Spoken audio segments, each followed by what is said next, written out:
If I could ask you, I'm going to call out your name. If you can just unmute yourself and say hi, and where are you? What country are you at right now? And that's all. We don't want to keep it too long, but it'll get us going. So Aman, you're first on my list. Aman, can you unmute yourself and say hi?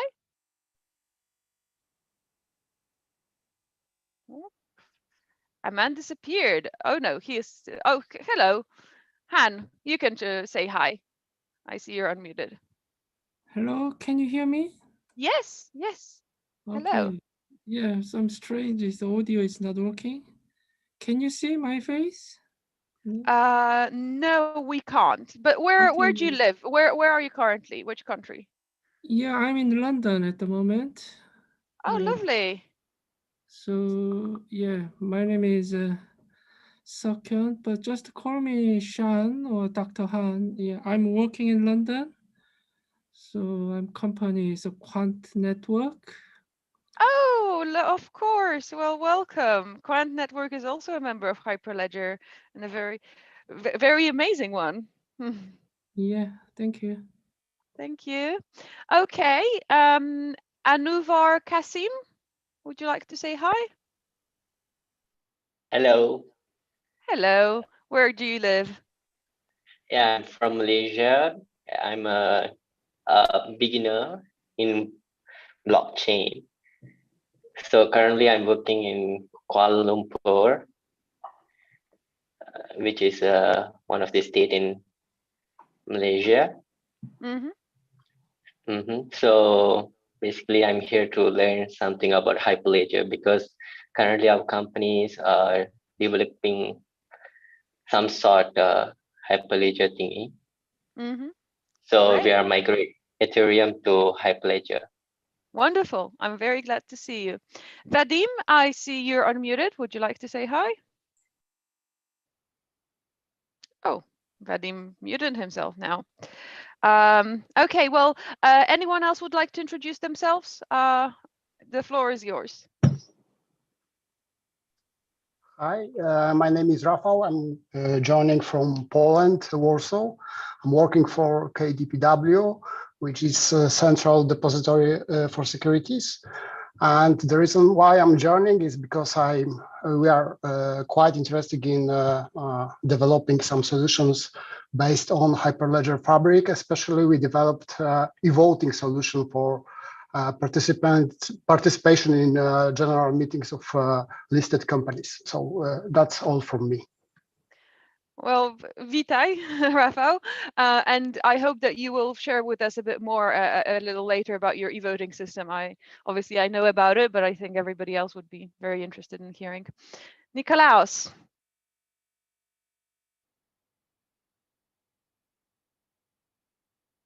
Okay, anybody else that wants to say hi? Hello, yes, can you hear me?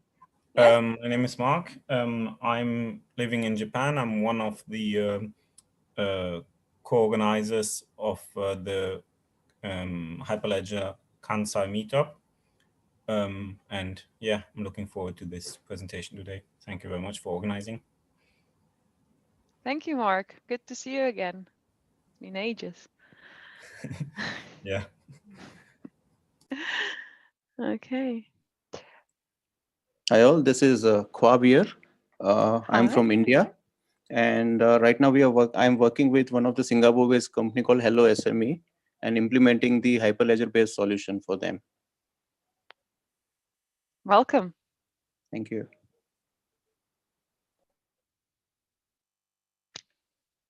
Anyone else?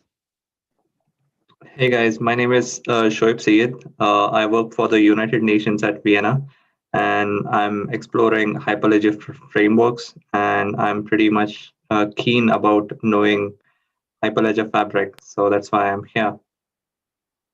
Welcome. Thanks.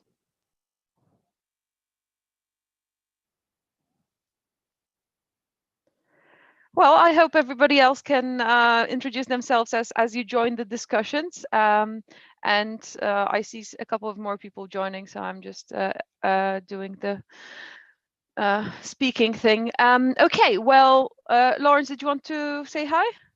Sure. My name is Lawrence. I'm from PCCW Global. I'm based in Brisbane. We are exploring the blockchain as a settlement solution. So interested to understand more with regards to how you manage and deploy Hyperledger Fabric. Great. Awesome. Well, thank you for joining. It's like the other side of the world for me. So my name is Marta Gider-Piekarska, and I'm Director of Ecosystem for Hyperledger. I've actually been with Hyperledger almost since the very beginning, so I'm probably like the oldest Hyperledger person you'll meet, other than Brian. And I have the pleasure of hosting the Hyperledger In-Depth an hour with sessions, which are highly interactive, engaging discussions rather than webinars that are ran and coordinated by our members. And today we will be joined by Jana and Robert from IntellectEU. And obviously, you know what it's about since you're already here. A couple of rules. This session is run under the Linux antitrust policy, meaning that you shouldn't be sharing in public anything that could be considered intellectual property. Assume that your competitors can hear what you're saying, basically. On the other hand, we are also under the code of conduct, meaning that you should behave yourself and be nice to everyone, which I'm sure everybody is, but I need to say that. This session is being recorded and will be available on our website after the presentation. Also, it will be available on our YouTube channel, and it's actually live streamed right now to the YouTube. And the slides will be available for download. I'm not sure how many slides we have, but whatever it will be, will be. This is not a webinar, as I mentioned. As you can already see, we want you to participate. We want you to speak up and ask questions. If something is not clear or you absolutely agree or disagree, please speak up and say that. This will only make for a better conversation. If you're shy, your mic is not working, still there is the Q&A box and I will be observing it.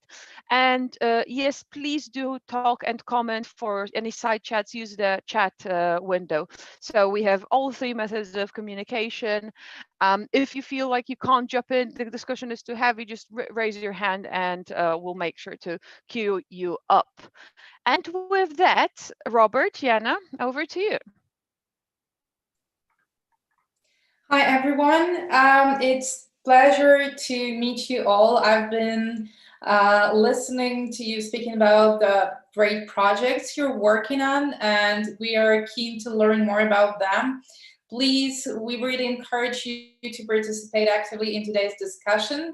But in case you have any questions left, we will be more than happy to jump on a short call afterwards to share our experience, to help you learn more about Hyperledger Fabric, how we used it, how we can guide you and help you to deliver your projects if you need some help, because I heard that some of you are just starting working with it. But also today, please feel free to comment, to share your experience, to ask any questions. I'm Jana. I'm a product manager of the Catalyst blockchain platform, the solution that helps to simplify and abstract away all the work related to creation and management of the Hyperledger Fabric blockchain networks. Thanks, Jana. Hi, my name is Robert van Dongen. I'm the sales lead for Catalyst blockchain platform, and I'm gonna steal something from a very good friend of mine, but I hope you're all staying positive and testing negative. Glad to be here today with all of you. And yeah, let's jump straight into this an hour with in-depth session. So we'll start a little bit first talking about the problem statement, the challenges that we've all been facing over the last few years in working with Hyperledger Fabric. And as we discuss these, as we go through these, really would love to hear your experiences from everyone here, all the participants here as well. So I'll talk a little bit about IntellectEU's story in distributed ledger technology. I'll highlight some of the key challenges, and then let's discuss how those relate to the challenges you've experienced as well. So for us, as Martha mentioned already, we started back in 2016 as a founding member of the Hyperledger initiative with IntellectEU. Maybe prior to starting in that, let me introduce quickly who IntellectEU is. So IntellectEU is a digital finance and emerging technology company. We've been working as a traditional financial services integrator starting in 2006. And then in 2015, 2016, we pivoted towards blockchain technologies. And that's where in 2016, we became founding member of the Hyperledger community, Hyperledger initiative.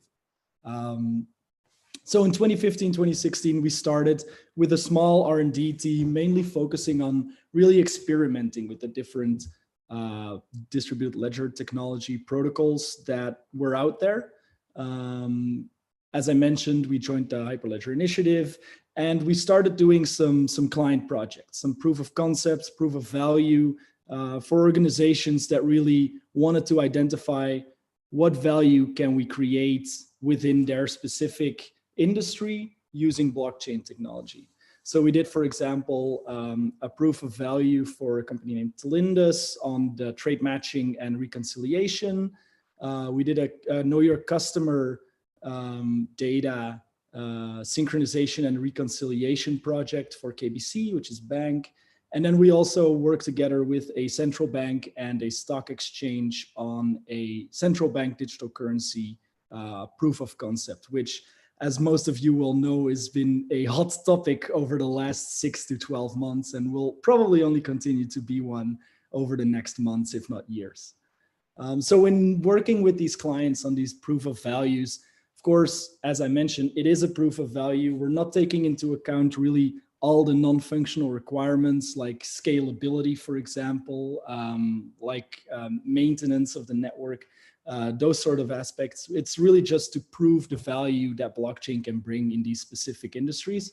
However, what we did notice there is, and this was with Hyperledger 0.6 and I think 1.4, was that there were quite some manual processes related to the deployment of these networks, right? Spinning up a peer, setting up a channel, all these different things. And this sort of realized us, okay, when we're moving through these different projects, when we're going from a proof of value to a MVP and even a production grade system, how can we tackle these challenges? We saw that there were, in maintaining these networks, there were quite some reactive processes. There weren't a really well-defined proactive processes in maintaining a network. If something breaks, typically a developer has to dig into the code to repair it, those sort of activities. And really that is, as we saw it back then, not the most efficient use of time. Of course, we all want to develop new features, new applications instead of maintaining existing ones. And these were sort of the challenges that we saw in those early projects. When we then moved to client projects that were more production grade, which do take into account those non-functional requirements, we have a few examples here. We developed a tokenization project for a company in Belgium named Fairville.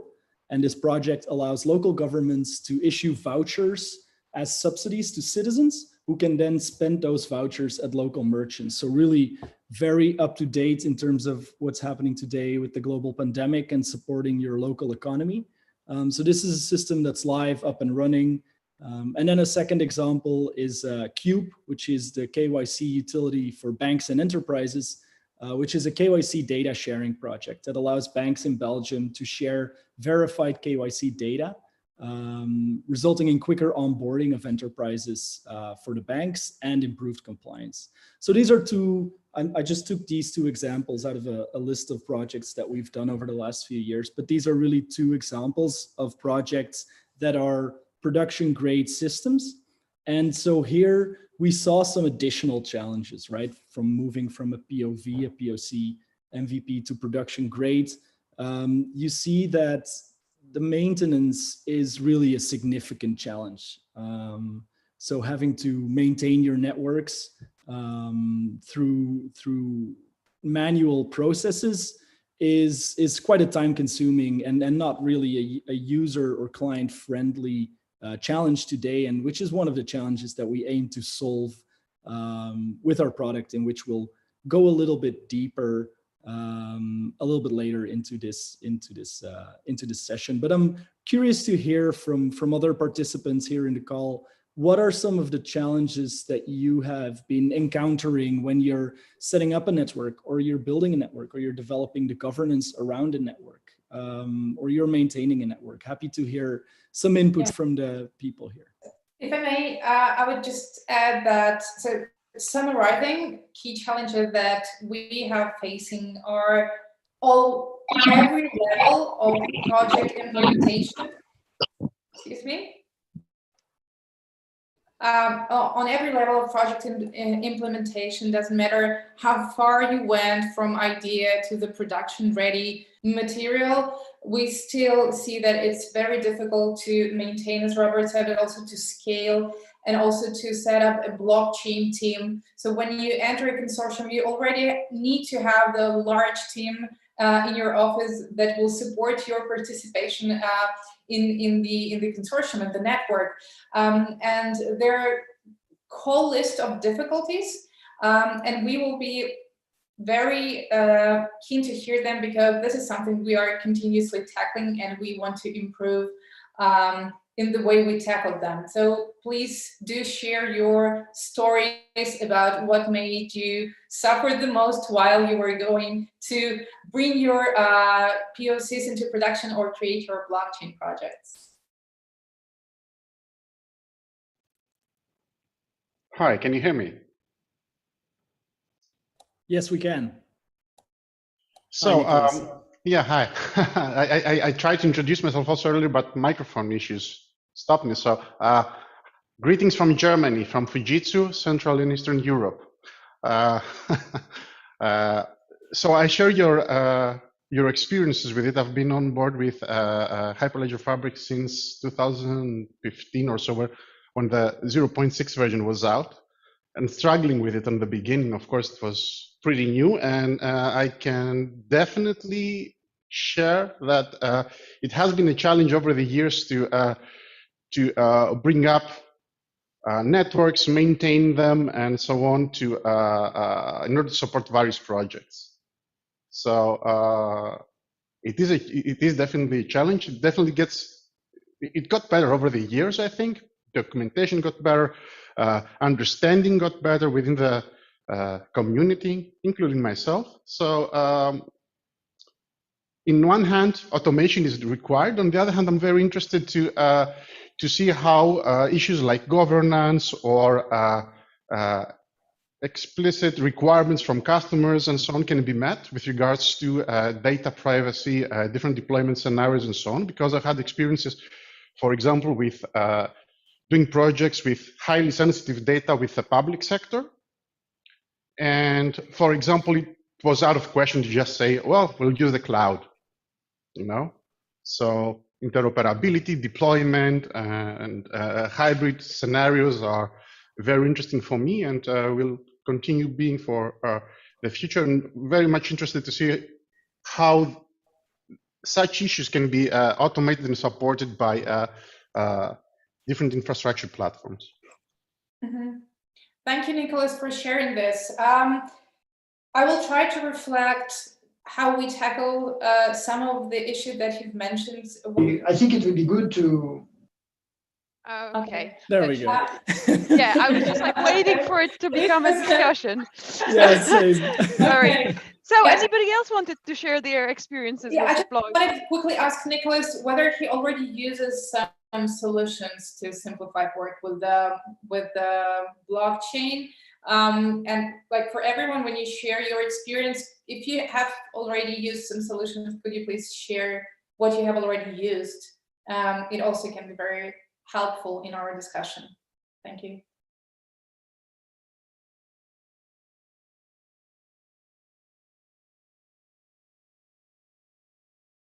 So I have, oh, there's a hand risen. Sorry for that, I didn't notice. You can speak now, so please speak up. Hi team, I'm Inzamam Ansari from India. working as a blockchain developer from last year. I have worked on Hyperledger Fabric. Our company tried to set up production grade Hyperledger Fabric setup on Kubernetes, but we had tested the performance of Hyperledger Fabric, and we got only around 60 to 70 transactions per second. So my question is, there is this the output is we are getting is correct, or we are doing any mistakes in our setup? Thank you for your question, Isman. So the number of transactions depends on the network and how it's loaded.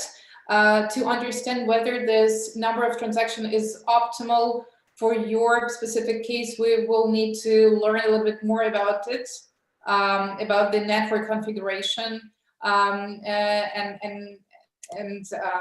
well, the business case basically. But we will be happy to jump on a call with you and to answer these questions by learning a little bit more about your use case. So feel free to pin us, and we will be happy to help.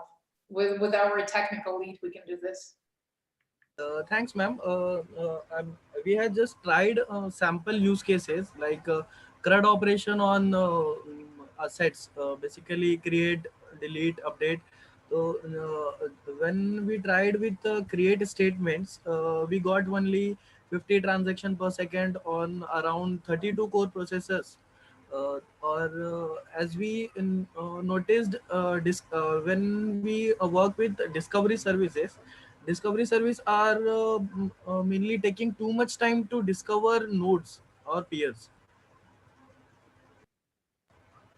Yeah, I think there, as Jana mentioned, we can definitely dive a little deeper into that specific case after the session here. But I'm sure that there's some optimization that can be done on your specific setup to allow for a higher transaction throughput.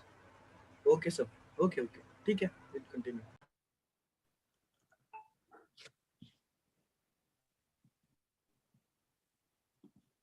Anyone else wants to share their challenges that they've had with setting up, deploying, managing, maintaining Fabric networks? Sure. In the beginning, we worked with the Hyperledger 1.4. So we are using IBM managed blockchain, and everything was set up working. But then last month I tried to update it to Hyperledger 2, and because of this, there are so many changes in the chain code process, and there's so many changes. It took lots of time to shift from 1.4 to 2. So finally it was done, but it was a lot of challenge with lots of support tickets I had to create it. Mm-hmm. Thank you, Schwab, for sharing this. This is one of the challenges for everyone. So when we were moving with our product from supporting 1.4 to supporting 2.3 today, we also had to adapt to, for example, chain code lifecycle that required a lot of changes into the ledger. And we understand your struggle, but again, with the Catalyst blockchain platform, this is all provided under the hood. So when you your transition from 1.4 to 2.3 with the Catalyst blockchain platform is seamless, because everything is solved already under the hood of our software. We can also jump into the call and show you how we already implemented all questions related to the chain code management within our current version of the software, and maybe it can help you to solve your current issues as well. You can also ask our technical lead more questions about how it was implemented, or you always can switch to using Catalyst blockchain platform, of course, and forget about all of those struggles. Sure. Thank you. Just a few words from my side. And we are still on 1.4 network running our e-voting solution. But of course, this is quite a huge solution. So there is a challenge for us to move to 2.2 or 2.3 version. But still, the challenge we have is that there is a huge problem to distribute our solution to other banks to meet all those security requirements, and that's why we are still running shell scripts rather than any other, more sophisticated solutions. So I'm really curious, what do you have to offer in this area? Mm-hmm. Thank you very much for the question. It's a great question, to be honest, because again, one of the challenges of implementing projects and bringing them into production is that actual use case in real life, especially with the financial institutions with which we predominantly work as well, as you do, Rafael, is that Hyperledger Fabric is sometimes not, its functionality is sometimes not sufficient.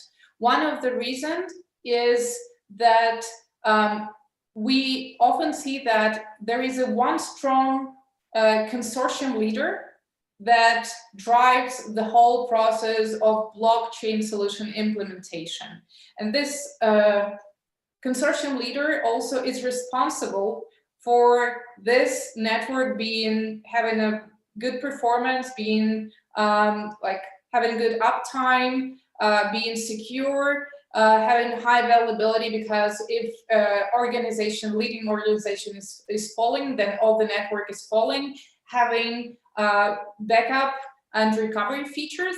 Those features are not required per se for Hyperledger Fabric projects, but they are required for its actual implementation in the real world of financial institutions and of consortiums as they are constructed today. And this is why we have developed a set of features within the Catalyst blockchain platform to cover those requirements of high availability, backup and recovery and security that our clients who are large financial institutions have asked us to develop. So we already have those in the Catalyst blockchain platform under the hood. Those are, again, those features are not they are not covered in Hyperledger Fabric functionality. These are features on top of the Hyperledger Fabric functionality that are specifically designed and delivered for our customers with the high security requirements and high availability requirements, and also that are in charge of making sure that all of the data that is inside of the ledger can never be lost, even if we know that it's a distributed database that is a ledger. Still, we have these features on top to make our clients sure and confident that they will be able to deliver the best service possible to other banks that are the members of the consortiums or the project that they are implementing.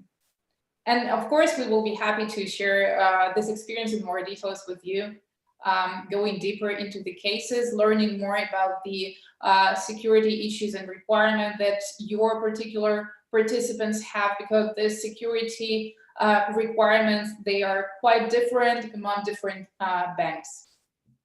Exactly, and we are already fighting with security teams from one of our, let's say, consortium member or future consortium member to allow us to build some bridge between our networks. And yeah, that's right. We are consider ourselves as a consortium leader because we are in the distributed ledger. We are central depository, so we are some kind of financial infrastructure in Poland. And the reason we are thinking about ourselves as a consortium leader is also that some roles of our solution, because we do have issuer and investor who communicate via this network, and only KDPW stands for interfacing connectivity for issuers to create a general meeting and to distribute the token for doing voting. So that's why we are consider ourselves as a consortium leader, and that's why we are thinking about how to bring to our partners the best solution we can, the safest solution we can. Yeah, thanks, Rafał. That's really interesting to hear a bit more about that, and interesting to hear some of the challenges regarding really what you could call consortium management. Happy to further discuss that offline. Maybe let's do one or two more people talking about challenges, and then we can jump into how we as IntellectEU have tried to solve some of these challenges, how we came to solving them. And then maybe discuss a little bit how that reverts to how you see these challenges being solved, and you being the people here in the call. So anyone else wanting to share their experiences, their challenges? Hello. Hi. Yeah, hi. I would like to ask about the AWS managed public blockchain or Oracle managed public blockchain. Do you have experience or do you have any opinion about this managed service by two big companies, Amazon and Oracle? Yeah. Sorry, I just wanted to jump in and say that maybe let's not ask Robert and Jana to judge particular deployments. I'm sure that they can tell you a bit more about what it means to, what are the generic differences and why would you go with one provider over the other. But I don't want to put them in a position of saying you absolutely have to go with this or that. Yeah. Thank you, Marta, a lot. So this is something I wanted to say, but also feel free to share which solutions you already use and what you love about them and what you really hate about them, because it's something that is important for us. But we're definitely not in the best position to give you an objective opinion about some other solutions, because what we really try to do is to select everything the best from every solution that we know that helps to work with Hyperledger Fabric, and to include them into the product or into our roadmap.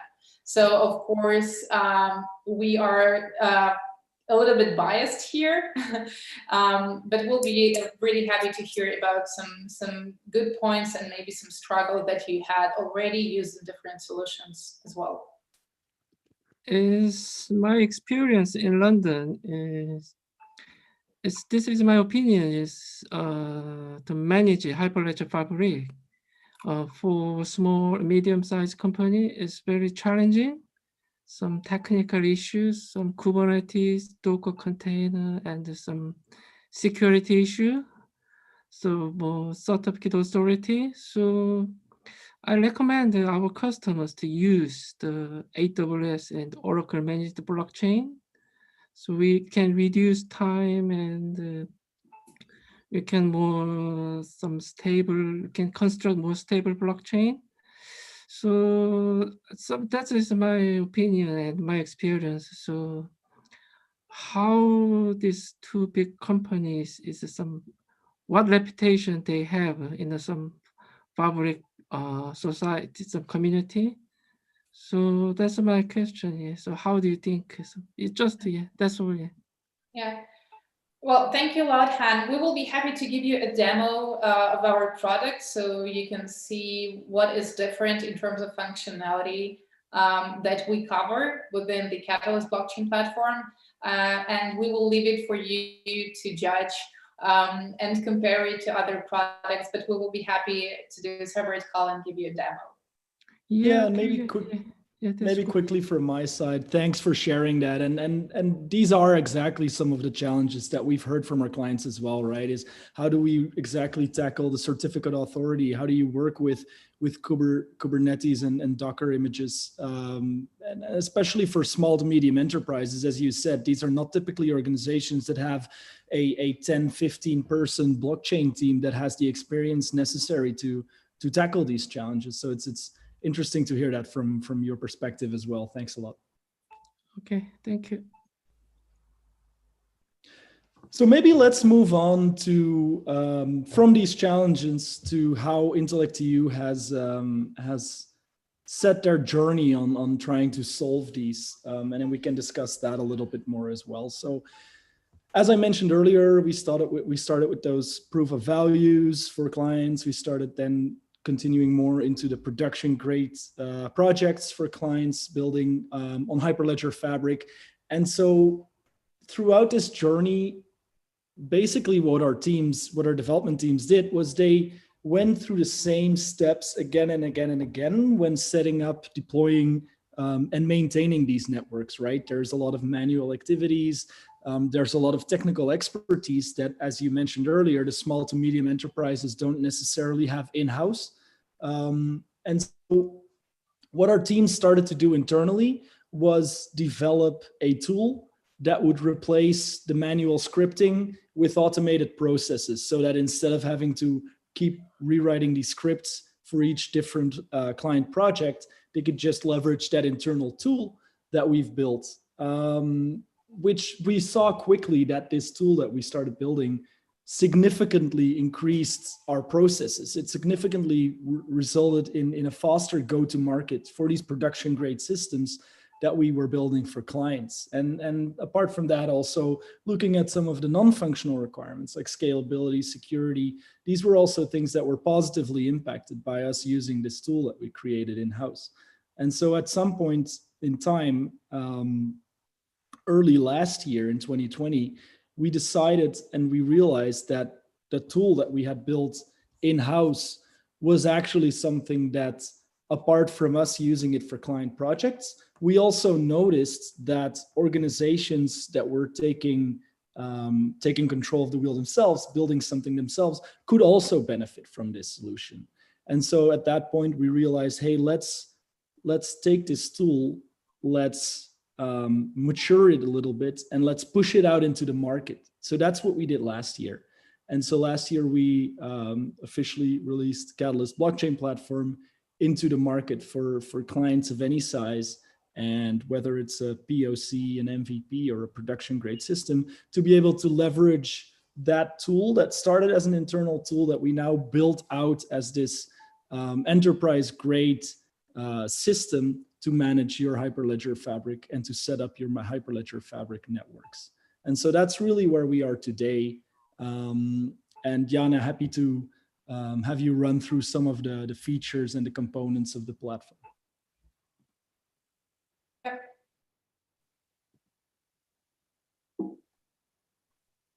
Am I sharing my screen right now? Yes, Yes, you are. You are. Thank you very much. Yeah, so we didn't want to make this a presentation of the product, and we really see it as a live discussion. So I will try to be brief, but also will try to give you a very, very high-level understanding of what Catalyst blockchain platform is. So two main pain points that we are solving is that we are helping to reduce the time that is required and time of developers and DevOps or blockchain expert that is required to set up, maintain, scale up the Hyperledger Fabric network. And the second pain point, one of the key pain points, is that we help our clients to be independent from any sort of vendor locking. So you can choose any cloud, on-premises or hybrid.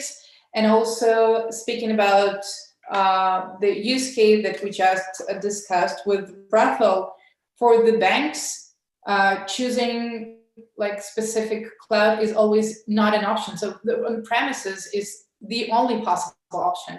So this is very important to large enterprises, to insurance companies, to banks. And we thought that it's something that is lacking because we already tried to do this for our clients within our client projects. So speaking about key features of the Catalyst blockchain platform, first of all, through the very clear and intuitive user interface. You can just, in few clicks, do everything you need in terms of creating a network, like set up a node, create a channel, instantiate a chain code, a knowledge organization, so vote to an organization be added to a channel. Like every functionality that you have within Hyperledger Fabric is available to you through very simple steps with our user interface, like a few clicks. As well as that, we are cloud agnostic. We are working with the enterprise with the highest security requirements. So we have integrated all vendor products that are requested by our clients, including HSM hardware security modules, Kubernetes secrets, HashiCorp Vault. So every available market standard solutions to enhance security are all already integrated into the platform and available to you. And also, as a very dynamic organization, we are on the market with the large vendors, but we also have, we are dynamic and we have great experience providing support to for over 15 years to Swift clients. We provide a very high standard support services to our clients.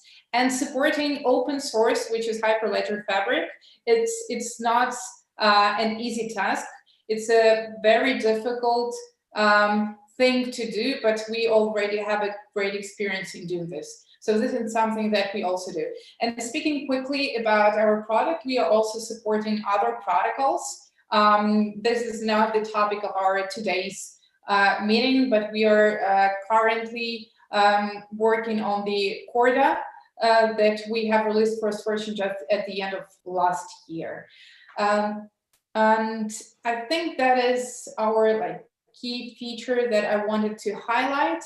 I will be speaking a little bit more about them later on. Robert, if I missed something, please feel free to jump in and cover those gaps. No. I think you basically covered everything. I just want to echo something that you said, and something that for sure Martha, you within Hyperledger has experienced as well, is that we are playing in a highly innovative technology ecosystem, and as we all know, it's constantly evolving. And the key here is to be nimble and flexible. And I think that the Hyperledger initiative has been doing a great job in creating that ecosystem, right, around enterprises and community members, around that open source ecosystem. I think that's something that we all really appreciate and are great to be a part of.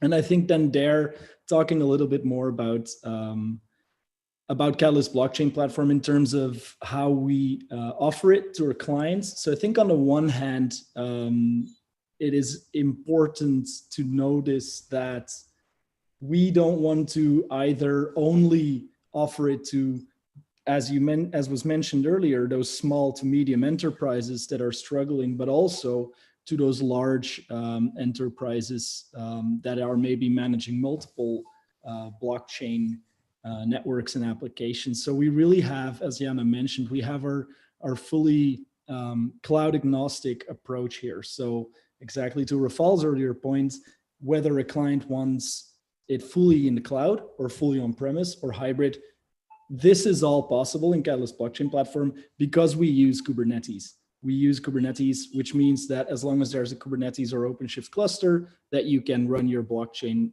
network through Catalyst blockchain platform. And so there we have two main approaches in offering it to clients, right? We have the fully hosted service, the fully managed service, which is running on cloud infrastructure of our choice, and then it really abstracts away all the technical difficulties related to the blockchain network, so that the client only needs to worry about developing the application itself, and the maintenance and management responsibilities are taken up by IntellectEU. But we do know that for production grade systems, hosted managed services kind of take away from the full decentralization aspect, because if everything is running on the same cloud, are we still playing in a decentralized environment? Not something I will answer, but something interesting to think about. And so there we also offer it as a software, as Jana mentioned, that the clients can install on the infrastructure of their choice. So that's regarding the product itself. Maybe Jana, you can cover some of the performance metrics, and then we can go into another set of discussions around how our solution helps solve these challenges, and how maybe people here in the call envision these challenges could be solved. Sure. Yeah, so we wanted to speak a little bit about, like, we have only 10 minutes left, so we will try to be short and skip some parts.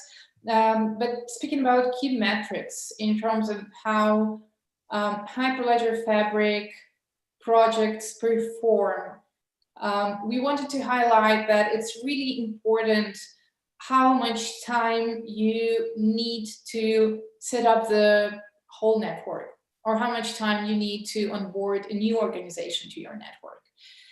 And we are giving demos, like 30-minute demos, to every potential client we want to cooperate with. And within this demo, we always set up the whole network from ground up, like every time. Included all of the discussions and explanations of how it works. So you can imagine that setting up a network with the Catalyst blockchain platform is very, very quick and quite simple. So you just need basic knowledge of Hyperledger Fabric, how it works, of course, but you shouldn't go too deep.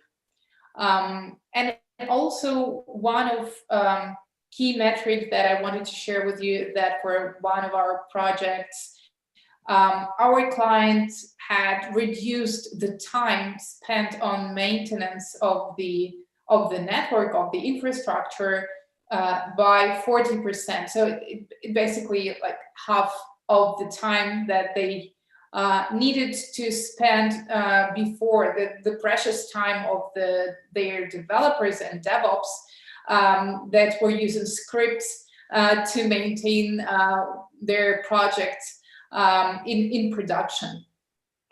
And we wanted to, like, we have 9 minutes left. We wanted to hear as much of your thoughts as possible. We also wanted to share our roadmap with you. I don't know whether we should do this today, or maybe we can have separate calls with those who are interested to show how our product looks like today in more details, and how it will look like within the next releases. But really feel free to share your thoughts on how you think those challenges can be solved, and what are possible solutions. And especially, we are interested in potential features. So we are here to really hear you out, and to understand what are the most needed features for our product in the future to make your life easier while you are creating great blockchain projects.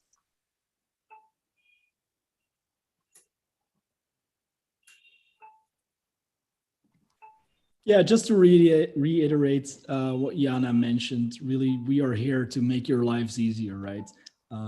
We're here so that you can continue focusing on developing these applications on Hyperledger Fabric. So any features or challenges that we haven't mentioned that you think would be valuable when you're setting up, maintaining, managing your Fabric networks, please do share. We're learning every day, and we continue to learn. So yeah, please share.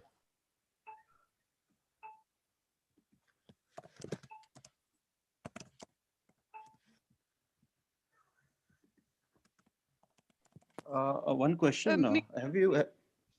Sorry, Hello? go on. Yeah. Have you implemented Hedera consensus service in Hyperledger Fabric or Raft? And if so, like, how was your experience with this? Yeah, so within our current version, we of course do support Raft protocol, and yes, it's very simple within Catalyst blockchain platform to use it. So we have fully decentralized order management, and we have a fully decentralized voting system that you can use. Regarding the implementation of Raft under the hood of the Catalyst blockchain platform, we will probably not be able to go into too many details right now, but also very happy to jump on a call and to provide you more details on that and share our expertise regarding implementation.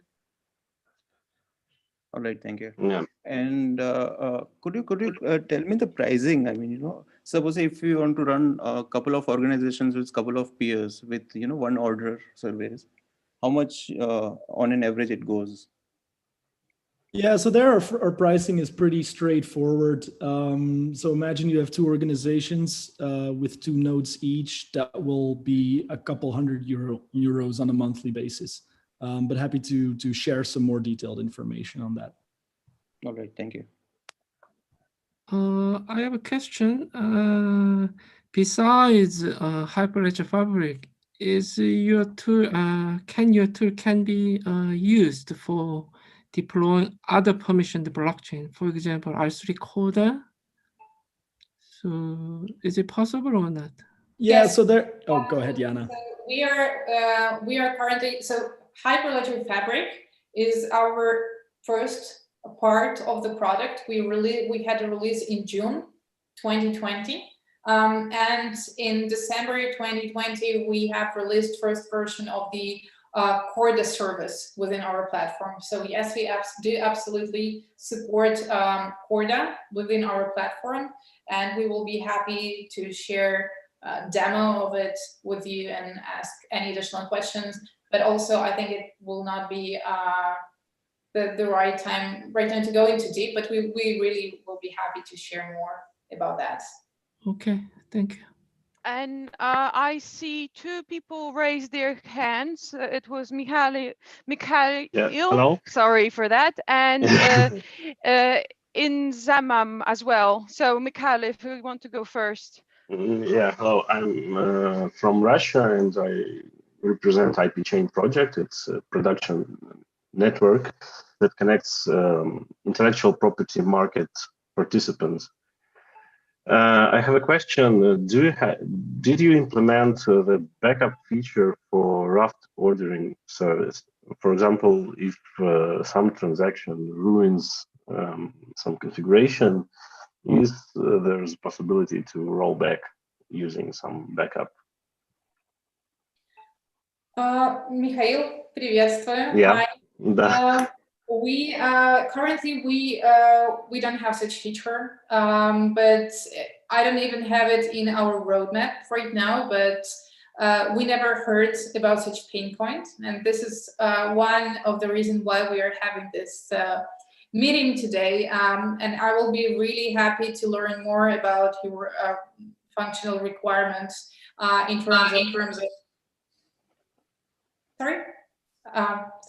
Yeah, and I will be very happy to learn more about your functional requirement regarding this feature and learn more about what exactly you need to do and how it can be implemented, but not at the moment. Yeah, I understand. This simple example is when you migrate from 1.4 to 2.3 or whatever. The official guide recommends making backup of ordering service. Yeah, but that's not the only chance to ruin your network. Actually, in the early years, we had a problem with 1.4 Fabric with a bug when you have 2 config changes in one block and the peers will just crash. Happily, that happened in the days when this issue was fixed, but we are not sure that this situation cannot appear in the future. So the backup feature I think, is quite crucial for production networks. The availability of possibility to recover from disaster. Yeah. Well, we cannot agree more. And I mean, I just thought that it's something specific to Raft, but in general, backup and recovery is what we are working right now as I will still think that it's necessary to show you our roadmap. So I will be doing it right now. Just a second. So here you can see our roadmap. And as you see, regular backups and recovery is something that we are working on right now, because we, like, in general, the backups and recovery of the ledger as a whole, with all containing information. But other than those couple of features that support exactly what you said, Mikhail, migration and backups, during the migration, but also during the regular functioning of the network. And also some specific features that are required for high availability. Those are the features we are now working on upon the requirements of our clients, the requirements we have been collecting from the market within the last couple of months. But other than that, our product is quite a mature product. So we have, our previous release was in June, and most of the features that are required for security or the functioning of the Hyperledger fabric are already delivered and are working stably within the product. So yes, if you are asking about the backup and recovery in general for the network, this is for the ledger. This is something that we are working on right now. And thank you, Michael, for sharing that. Maybe to and quickly... I will be, sorry, go on. I just wanted to say, Mikhail, I'll be very happy, obviously, to connect you with Jana, since I have both of your emails. Perfect. And maybe to quickly wrap up, because we're right on the hour, we will definitely share... I have a question about purging. Can I ask? Yeah, go ahead. Okay. I have deployed Hyperledger 2.2 on Kubernetes earlier, and I noticed some point on it, like purging. We are currently pushing IoT data on Hyperledger, and day by day the ledger size will increase. According to my data, there is 100 MB new data to add in a day. Therefore, we require a technique where we purge and we can zip previous data in Hyperledger Fabric, so that we are implementing a P2P trading on Hyperledger Fabric. So we required only recent data or last 2 to 3 days data for operations, but we require previous data for reporting and other dashboards that are not quite required anytime. Therefore, is there any mechanism for purging in Hyperledger Fabric, so that we can purge all previous data which are not required, and we keep adding new data on ledgers? Is there any mechanism? Yeah, so that's an interesting use case. I'm pretty sure that's a pretty special use case, but happy to take that up after this call, since we're already over time now. But if you want to reach out to me, please do go ahead, and would be really interested in talking about that specific use case a little bit more. Thanks, Inzamam. Okay. What's your email ID? How can I contact you? I will get to that right away. So thanks, everyone. Please, if you want to reach out to us, you can always connect on LinkedIn, or you can go to catalyst.intellecteu.com for our product website. And you can also reach out and request a demo for the product through that website as well. Or also you can email us directly. You can see right now our contacts in the chat for this video conference. Yes. So you can go Jan Poldra, IntellectEU.com, or Robert Van Don, IntellectEU.com, and we will be happy to continue our conversations and give you more information, answer your questions, help you solve some issues together with our technical teams. All right. Yep. Thanks a lot, everyone. Back to you, Martha. Thank you so much for hosting this session. It was a great discussion. When you registered, you all had to opt into communication with the member company. So Jana and Robert will also be getting your contact details from there if you agreed. And if not, then reach out to Jana and Robert. There are 2 upcoming webinars. One will be building a post-COVID world with SSI. And then we will have another very tech session on Hyperledger Besu and Ethereum. If you would like to get involved, here are all the resources you'd need. Always email us. And if you have any questions or you want something from us, membership@hyperledger.org is the best resource for you. So again, thank you so much. I really appreciate your time, and we'll talk soon. Thank you, Marta. All right. Thanks everyone for attending. Thanks, guys. Have a great day. Thank you. Bye. Bye-bye.